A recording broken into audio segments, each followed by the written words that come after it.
some free professions proceeding from meditations on the being Frage in the context of a superimposition of Nietzsche's Villa sur Macht, or will to power. Continuing on from the part one of the denial or argument against the use of the transcendentality as the designation for Heideggerian Spaltung between being and beings. If we understand, remembering, as I've mentioned several times in the past,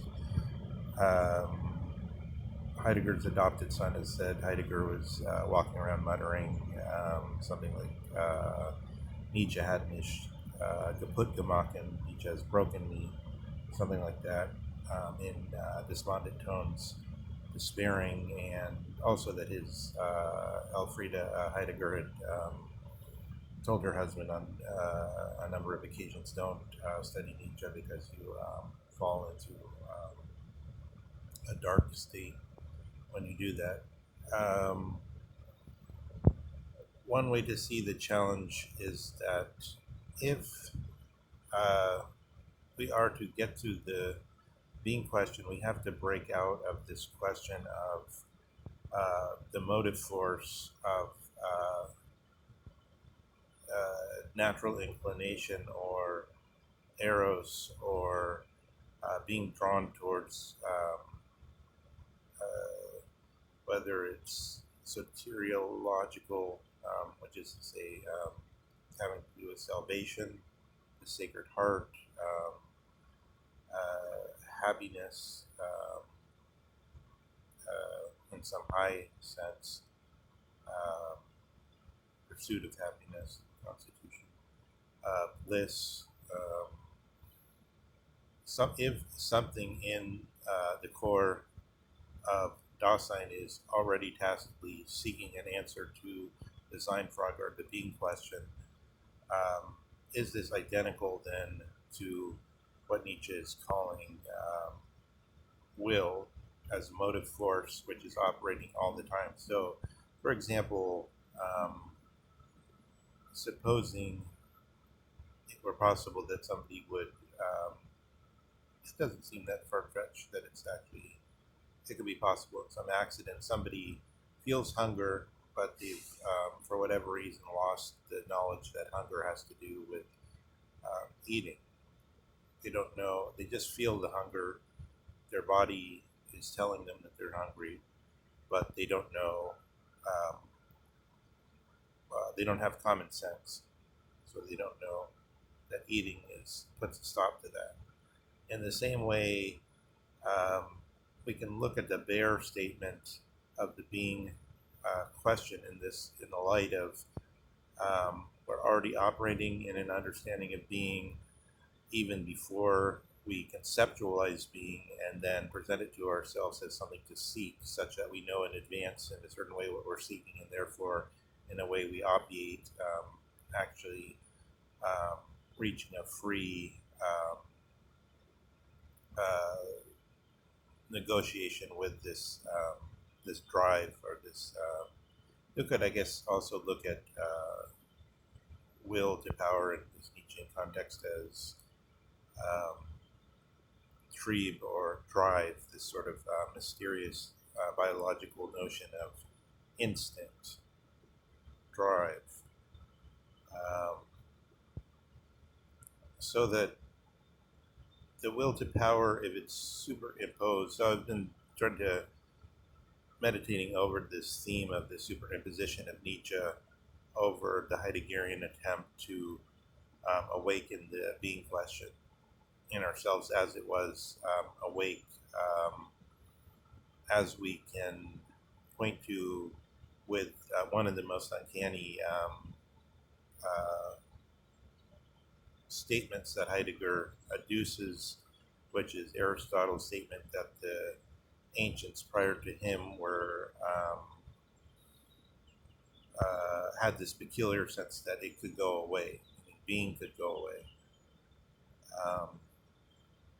In the light of that, we can understand um, being as a goal, just like um, the good is the goal of Eros in the Symposium under the Socratic dispensation, and then this is faith in the Christian dispensation as that which is the motive force which draws us towards the thing that we're in our essence meant to seek. Just like in an ordinary sense, the hunger signals to us that we should be drawing towards the essence or the food, and even though we wouldn't know what we were going for, eventually just stumbling about empirically, we would probably discover that.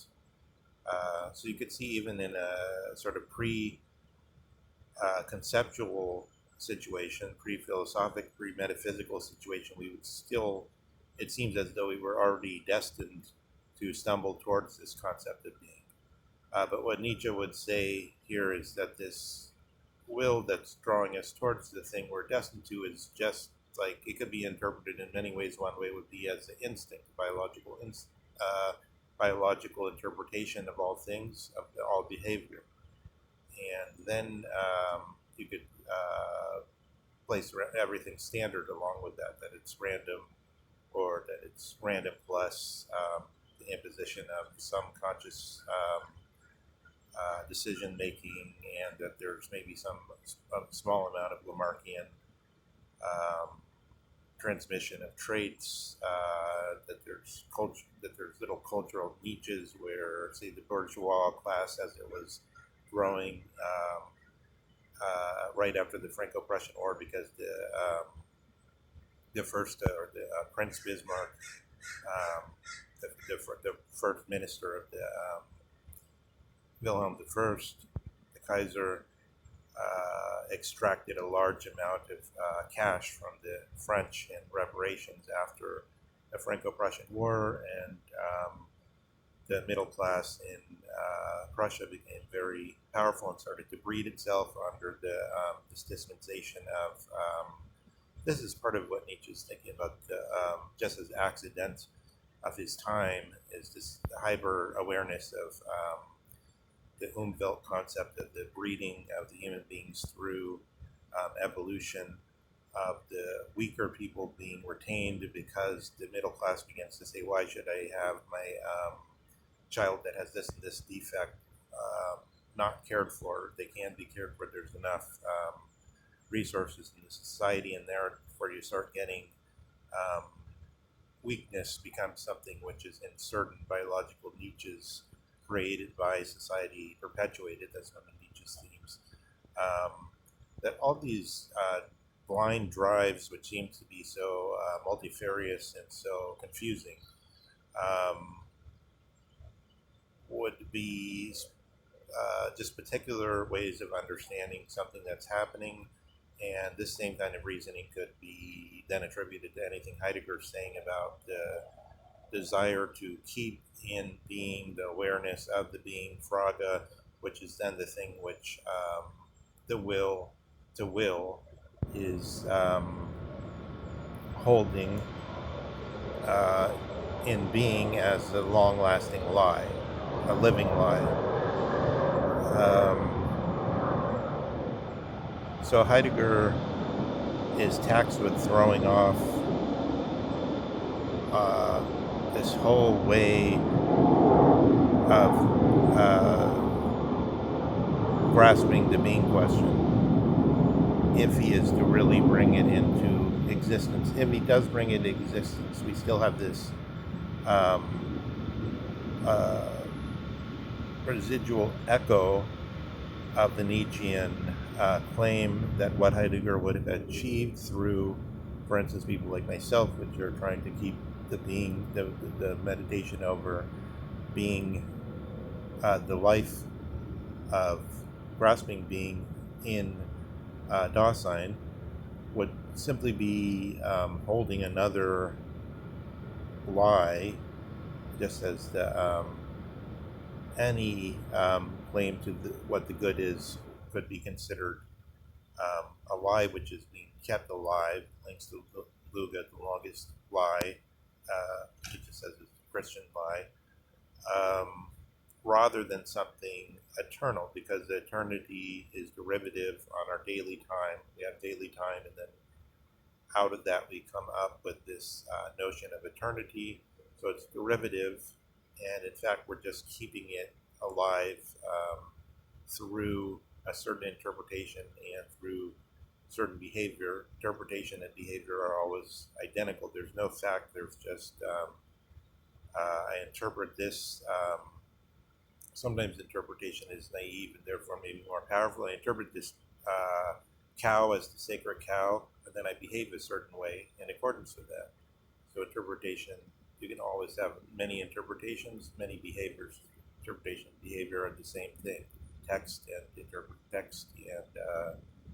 the interpretation of the text are identical. Knowledge and what's in a book are the same, and so on. That is therefore always something that we can seek to ask: how is Heiddeger helped by Nietzsche? How is Heiddeger menaced by Nietzsche?